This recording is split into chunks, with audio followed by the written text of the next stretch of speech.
आज हम BA part second में भारतीय अर्थव्यवस्था में भारत में आर्थिक नियोजन की उपलब्धियों के बारे में अध्ययन करेंगे। 1 अप्रैल 1951 में भारत की पहली पंचवर्षीय योजना प्रारंभ हुई।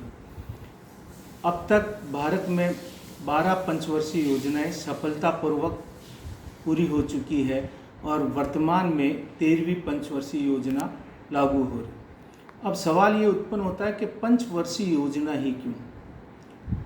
अगर हम देखें, रूस में शतवर्षीय योजना है, किसी देश में 2 वर्षीय, किसी में 1 वर्षीय, लेकिन भारत में जो पंचवर्षीय योजना तो पंचशील सिद्धांतों पर आधारित है। जो पंडित जवाहरलाल नेहरू थे, उन्होंने जो पंचशील का सिद्धांत दिया, उसी के आधार पर हमारे देश में पंचवर्षीय योजनाएं लागू हुई।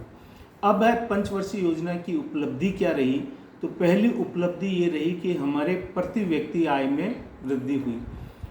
जब हमारा देश आज़ाद हुआ उस समय हमारे देश में प्रति व्यक्ति आय बहुत कम थी, लेकिन जैसे जैसे हमारे देश में कृषि का विकास, औद्योगिक विकास, सेवाओं का विस्तार हुआ, हमारे प्रति व्यक्ति आय में वृद्धि हुई। दूसरा, आर्थिक विकास में वृद्धि।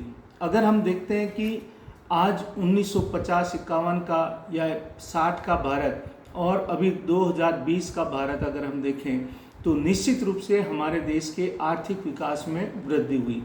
पहले हमारे आयात बहुत ज़्यादा थे, निर्यात बहुत कम थे, लेकिन अभी अगर हम वर्तमान में देखें तो हमारे आयात भी बढ़ रहे हैं, लेकिन इसके साथ साथ निर्यात भी बढ़ रहे हैं। आयात की तुलना में हमारे निर्यात अधिक मात्रा में बढ़े।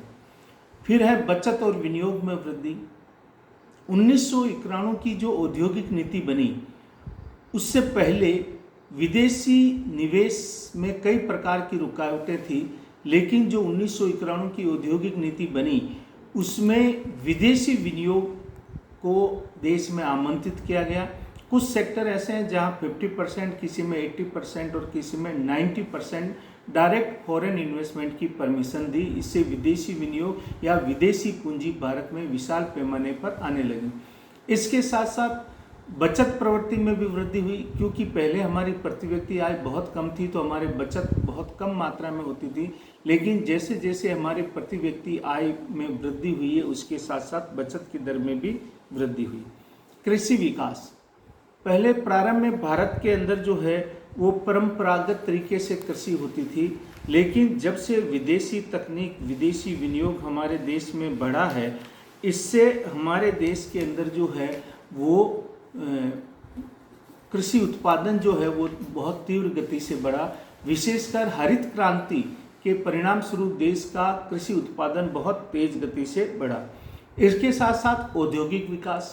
औद्योगिक विकास देखें, हमारे देश में औद्योगिक नीति जो बनी 1948, 1956, 70, 77, 80, 91 में, तो ये जो हमारे देश में औद्योगिक नीतियां बनी, उनका मुख्य उद्देश्य था देश का तेजी से औद्योगिकरण या औद्योगिक विकास में वृद्धि करना।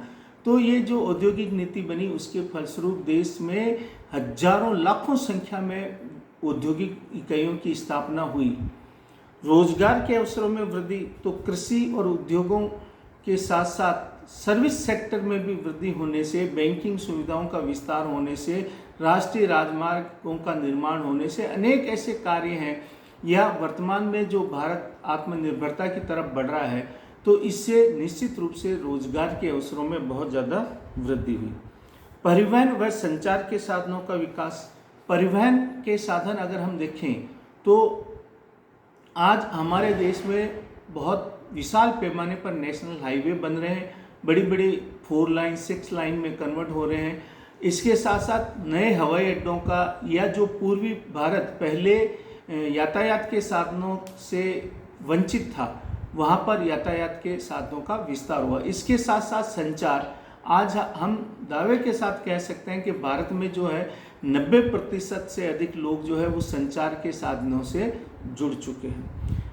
उसके साथ साथ लोगों के जीवन स्तर में अगर हम पहले देखें, लोग परंपरागत जीवन जीते थे और अधिक भौतिक जीवन उनका नहीं था, लेकिन जैसे जैसे बाजारों में चीज़ों की भरमार बढ़ी, आज अगर हम देखें सभी घरों में, चाहे वो ग्रामीण हो शहरी हो, सबके घर पर टीवी, फ्रिज, एसी, कूलर ये आपको सब मिल जाएंगे। तो निश्चित रूप से प्रति व्यक्ति आय बढ़ने के साथ साथ लोगों के जीवन स्तर में भी वृद्धि हुई।